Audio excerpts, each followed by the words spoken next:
খোলামেলা মাঠে এবং নদীর পার বা সাগর পাড়ে যাতে করা হয়, এটা সুষ্ঠু তদন্ত হোক। ঘটনাটি আসলে আমাদের জন্য খুবই দুঃখজনক এবং বেদনাদায়ক ঘটনা, কারণ একটি অনাকাঙ্ক্ষিত ঘটনা এটা। আর বিষয়টা হলো গিয়ে পৃথিবীর প্রত্যেকটা রাষ্ট্রেই যে কোনো প্রশিক্ষণের জন্য খোলামেলা মাঠে এবং কি দেখা যাচ্ছে সাগর পার নদীর পার এরকম খোলামেলা পরিবেশে কিন্তু প্রশিক্ষণ দেওয়া হয়। এবং এই বিমান দুর্ঘটনাটি এর আগেও তিনটা বিমান দুর্ঘটনা সম্ভবত ঘটছে। প্রথমে টাঙ্গাইল রসুলপুরে একটা ঘটনা ঘটছিল, তারপরে যে আবার চট্টগ্রামে জহুরুল হক বিমান ঘাঁটিতে সম্ভবত একটা ঘটছিল।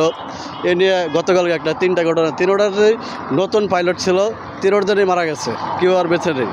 তাহলে সরকারের কাছে বিনীতভাবে রিকোয়েস্ট, ভবিষ্যতে যে কোনো প্রশিক্ষণ কেন্দ্র খোলামেলা মাঠে এবং নদীর পার বা সাগর পাড়ে যাতে করা হয়, এটাই সরকারের কাছে বিনীত রিকোয়েস্ট। তারা প্রশিক্ষণ দেয়, তাদের যখন ওইটা উপরে উঠায় তখন তাদের একটু দেখারও বিষয় আছে। এটাও শুনতেছি যে ওটা নাকি ডিস্টার্ব ছিল, এটা আমরা খবরে শুনতেছি। আর একটা জিনিস, যে প্লাবানগুলো মারা গেছে এটা শোনার সঙ্গে মানে আমরা সঠিক না, শুনতেছি কিছু লাশ ওগুলো হারানি গেছে। তবে মারা তো গেছে, এটা বড় বিষয় না। যা করে লাশ হারানি গেছে, যদি যায় থাকে এরকম জানি মানে লাশটা তারা পায়, এটাই আম করে আর কি পাওয়ার মতো। তারা নিরাপত্তা যেমন দেশ গ্রামে। বসুন্ধরা টিস্যু, অশুদ্ধতার বিরুদ্ধে এক বিন্দুও ছাড় নয়। চতুর্দিকে অল হবে, তারপরে গেটের ব্যারেজনে প্লাবন না যাইতে পারে, এতটুকু নিরাপত্তা দিলে যথেষ্ট। সরকারকে বলতে হবে আরও পদক্ষেপ নিতে হবে যাতে এগুলা না হয়, এদিকে সরকারের দৃষ্টি আকর্ষণ করতে হবে। এটা সরকারের উপদেষ্টার যেগুলো কাজ আছে এগুলো দ্রুত বিষয়ে সমাধানের কাজ করতে হবে, যাতে এই ধরনের দুর্ঘটনা থেকে আমরা নিরাপদে থাকতে পারি। বাচ্চাদের নিয়ে যারা পড়াশোনা করে তারাও যাতে নিরাপত্তায় থাকতে পারে, এটা সরকারের পদক্ষেপ দ্রুত নেওয়া দরকার।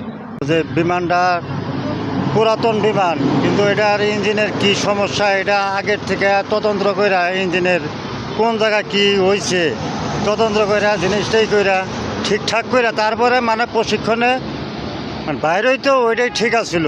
এটা সরকারের তদন্ত করা দরকার।